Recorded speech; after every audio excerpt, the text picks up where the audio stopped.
With only a few months into his second term in office, U.S. President Donald Trump is already shaking things up within his administration. Today, White House National Security Advisor Mike Waltz and his deputy were ousted from their posts just weeks after it was revealed that Waltz added a journalist to an encrypted messaging chat with security aides discussing confidential war plans. To replace Waltz, Trump announced that Secretary of State Marco Rubio will take over duties as the acting advisor. Jason Gaidola joins us live tonight with the latest. Jason, where does Waltz go from here? Manisa, believe it or not, Waltz is still in line for another job. Trump took to his Truth Social today saying that he nominated Waltz to become the U.S.'s ambassador to the United Nations. This journalist, Mr. President, wants the world talking about more hoaxes and this kind of nonsense rather than the freedom that you're enabling. And a key part of our sovereignty is open sea lanes and knocking the crap out of terrorists. Despite taking full responsibility over the inclusion of a journalist into secret military plans, Mike Waltz is no longer the U.S.'s national security advisor. The departure marks the first major shakeup into U.S. President Donald Trump's second term in the Oval Office. Waltz was seen walking into the White House this morning, and according to numerous insiders, the Trump administration forced him out, along with his deputy, Alex Wong. Well, yeah, Mike Waltz, I guess he said he claimed responsibility, I would imagine. Had nothing to do with anyone else. It was Mike, I guess. I don't know. I was told it was Mike. In the meantime, President Trump says Secretary of State Marco Rubio will step in as the acting security advisor. And Waltz isn't completely out of the picture.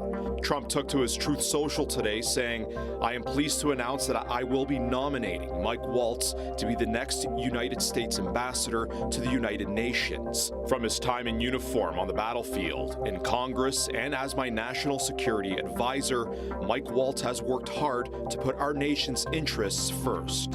So he's being pushed out because he still had a bit of principle left.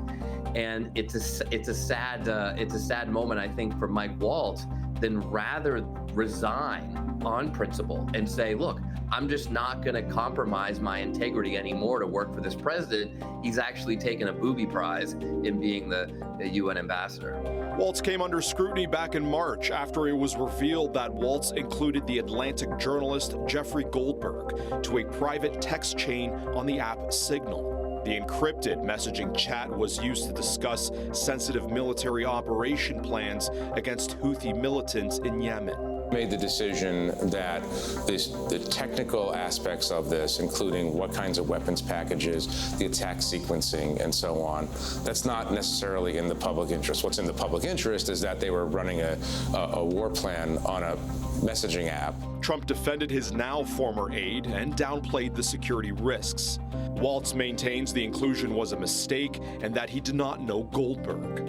Well after the dust had settled, some defended Waltz today. I think they're holding the wrong guy accountable. I think the part that was most troubling to me about this was the information that was shared, not accidentally putting a journalist on there. That is, that was an unfortunate mistake. Surviving the Signalgate scandal was Pete Hegseth. The text chain showed the defense secretary shared the exact timing of its military strike launches in the Middle East. But I also think Pete Hegseth needs to be fired as well. After all, Mr. Hegseth is the person who put the classified information on that text chain, who then also shared that same classified information on a separate text chain involving his wife, for crying out loud. These two people all need to be resigned. Now, Mike Waltz's nomination as the White House's UN envoy will require approval from the U.S. Senate. Senators will review Waltz and take a vote on whether to accept him or not.